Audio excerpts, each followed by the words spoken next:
So today, guys, we're gonna be doing something completely different from what I usually do. Usually, I do a review or a ranking, as I've done in the past. But don't worry, those will be coming back.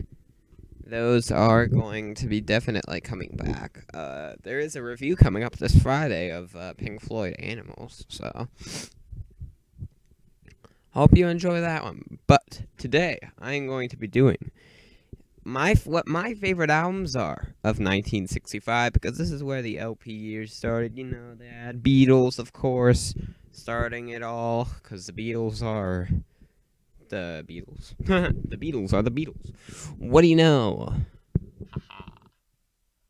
So yeah, let's get into the video. See you guys in the next one.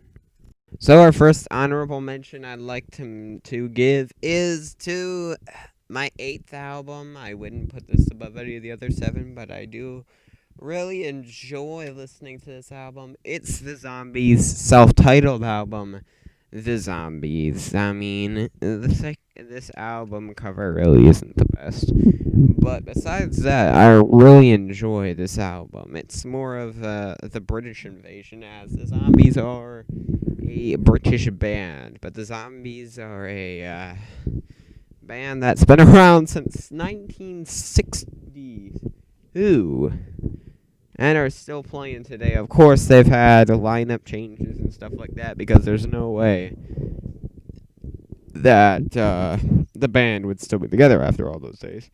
They've had several crew members come and go throughout their 7 to 8 album discography, although this is my second favorite Zombie album. The next album by the Zombies is my favorite, but we'll get to that in like a couple weeks. So, yep, number 8, the Zombies, self-titled. So at number 7, we have the Beach Boys today. This is the album, of course, before Pet Sounds. I thought I'd give it an honorable mention because I also really enjoy listening to this album, like I do with Pet Sounds, because Pet Sounds might be is my favorite album by far of Beach Boys. But today is also pretty interesting. Half of it is, the old Beach Boys. And half of it, the other half is the Pet Sounds Beach Boys. And I find that cool, so I like to give them the next honorable mention, aka number 7. So number 6 is The Who with My Generation, the other one missing out on my list. I know I'm probably missing a couple of your favorite albums, so comment down below if you have any albums that you think should be on my list or honorable mentions list. And what your list of your top 5 favorite albums of the year would be. But yeah, The Who, My Generation, just missed out on the list. It's a little punkier and a little less more grandiose than The Who would eventually get. You know what I'm talking about. From 1969, but we'll get to that in like a month. But anyways, this album is their first one, and I really enjoyed it, especially the self-titled song, My Generation. I thought that was a pretty good song. At least, I mean, it's a good album. I wouldn't put it above any of the other 5 in this list, though. So, speaking of which, on the top 5. So my number 5 is Bob Dylan, Bring It All Back Home. It's not my favorite Bob Dylan album, as you could tell. There's still another Dylan album left. Wink, wink. But anyways, Bringing It All Back Home was released in the early part of 1965. I think Bob Dylan has met the Beatles, at least around late 1964. So he made everyone like that. He pretty much made them do his type of music. As you can tell, I'm a Loser kind of sounds like songs off of this album. So, yeah. Overall, I quite enjoyed this album. It's okay album. But again, it is in the best of 1965, and I did miss out on putting the Zombies, the Beach Boys, and the Who over it, so it's a really good album. I recommend it. I give it a 4 out of 5 stars. My number 4 favorite album, released in 1965, is Out of Our Heads by the Rolling Stones. The Rolling Stones have a lot of good albums. I think everyone's pretty clear on the fact that it started from the best section was from 68 to 72, where they released Beggar's Banquet, Sticky Fingers, Let It Bleed, and Exile on Main Street, although I think Exile on Main Street is really interesting. We'll get to that in the 1970s video, because that's like a whole 2 months away from now. That sounds going to take almost my time. Anyways, this thing, I Can't Get No Satisfaction, might be one of the best early Stone songs. It is one of the best early Stone songs. What am I saying? The only reason it's lower is because, the Beatles, the Rolling Stones competition, they got better as well. And then the Beach Boys, and then Bob Dylan. And then everybody on this list. The Who had their first album. The Zombies had their first album.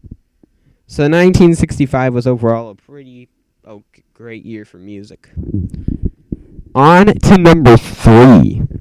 So yeah, guys, we have officially hit the top 3, and the first up is Bob Dylan, Highway 61 Revisited. You knew that this was going to be high if you knew that Highway 61 Revisited was in 1965 released, because this is my favorite Dylan album. Maybe not. Actually, it is. I'm not going to do Bob Dylan, so I'm just going to go right out and spoil it. It is my favorite Bob Dylan album. Like a Rolling Stone is definitely the best Bob Dylan song, like, ever released, in my opinion. Even the Rolling Stones did a cover of it, which I find funny.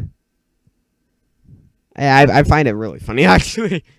Because the Rolling Stones were doing, like, the same thing that Bob Dylan was doing, except for they weren't being country. They were just being blues, rock, so it's, yeah.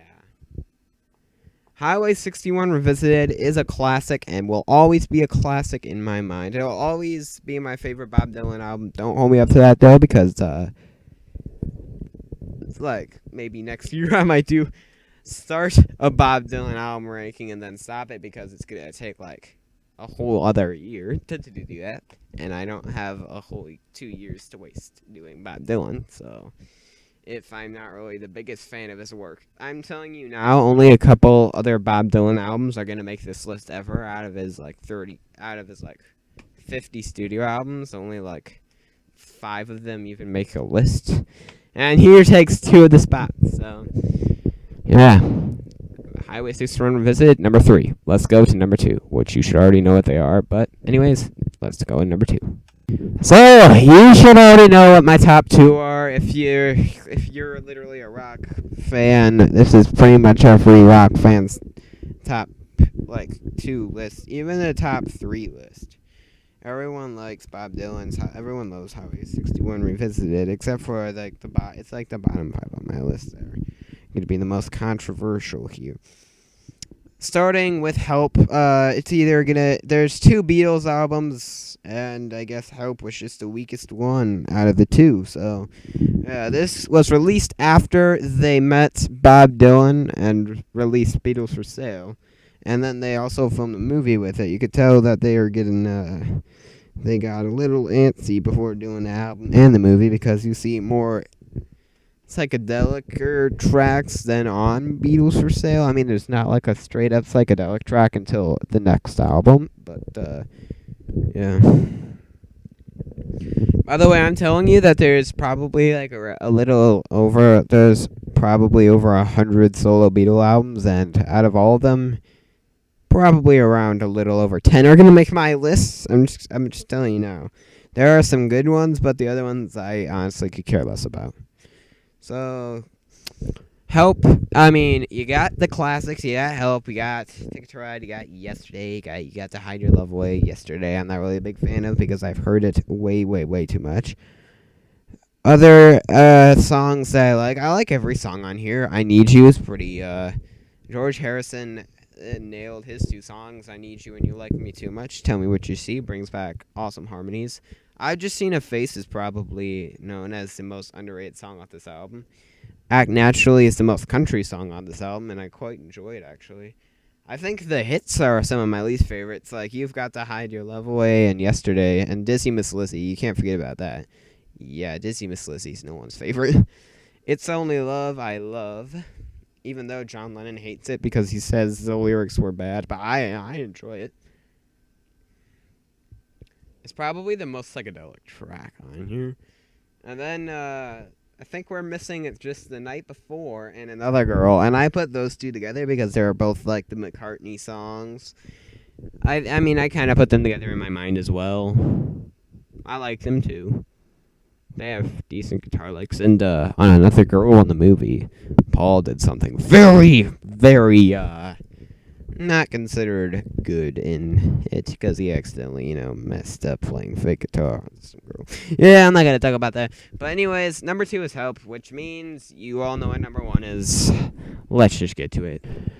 We have hit the number 1 spot, and I think I have the most easiest choice. Rubber Soul by the Beatles. This was known as the album that made psychedelic music real. I mean, just look at the song list on here. Norwegian Wood. This bird has flown. There's You Won't See Me. Run for Your Life, which I actually think is a little bit overhated. I actually kind of like the song. I like every song on this album.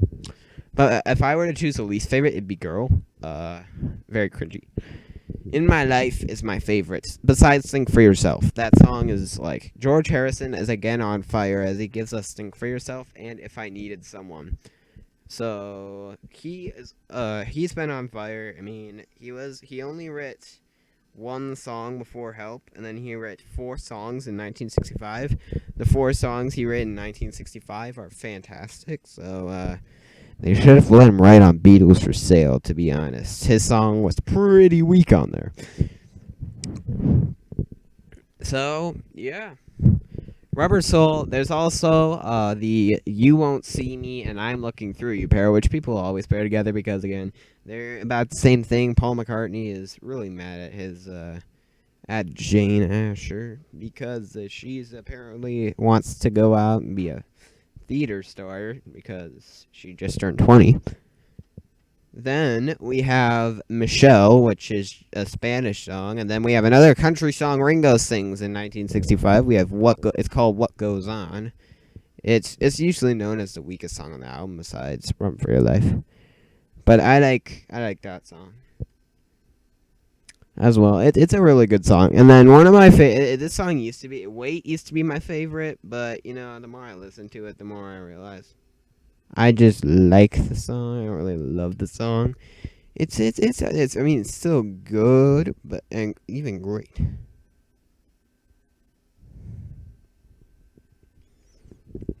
So, yeah. I think that this is going to be the video, guys. We're going to get to the outro quickly. But can you quickly type your list in the comments down below? Don't forget to leave a subscribe, share the videos, a like, and comment other things.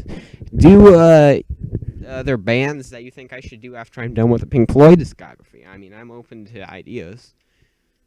As long as it's not like 100 albums like Bob Dylan.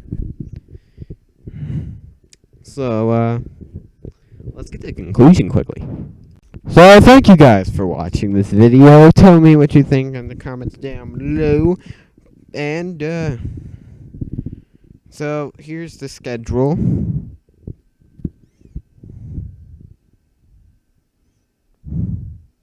The schedule is every Monday I do one of these videos. Every Friday I do a full album review. And I have, 14 more Pink Floyd albums to go. I'm going to do Animals this week.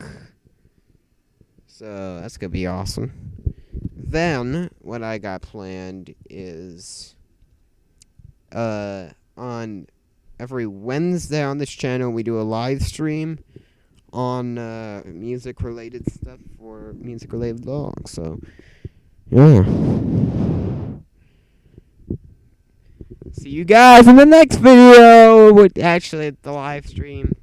Because I don't know what I'm talking about. Ah! I'm joking. And peace.